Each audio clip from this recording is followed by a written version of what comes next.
রুশ president Vladimir পুতিনের সঙ্গে নবনির্বাচিত মার্কিন প্রেসিডেন্ট ডোনাল্ড ট্রাম্পের ফোনালাপ হয়েছে বলে পশ্চিমা মিডিয়া যে খবর প্রকাশ করেছে তা প্রত্যাখ্যান করেছে রাশিয়া। সোমবার রুশ প্রেসিডেন্টের মুখপাত্র দিমিত্রি পেসকভ পশ্চিমা মিডিয়ার এই ধরনের প্রতিবেদনগুলোকে সম্পূর্ণ ভিত্তিহীন এবং কাল্পনিক বলে আখ্যায়িত করেছেন। এর আগে ওয়াশিংটন পোস্ট এবং রয়টার্সের প্রতিবেদনে দাবি করা হয় পুতিনের সঙ্গে ফোনালাপ করেছেন ট্রাম্প। এ সময় পুতিন ও ট্রাম্প ইউক্রেন পরিস্থিতি এবং ইউরোপে শান্তি বজায় রাখার বিষয়ে আলোচনা করেন।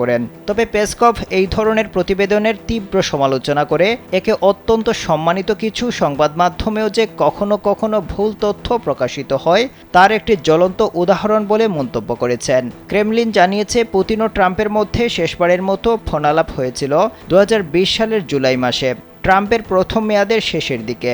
এর আগে পুতিন ও ট্রাম্প বেশ কয়েকবার সামনাসামনিও সাক্ষাৎ করেছেন, বিশেষ করে 2018 সালের জুলাই মাসে ফিনল্যান্ডের হেলসিঙ্কিতে অনুষ্ঠিত রুশ মার্কিন শীর্ষ সম্মেলনে। সেখানে দুই নেতা একান্তে এবং সম্প্রসারিত পরিসরে বিভিন্ন ইস্যুতে আলোচনাও করেছিলেন।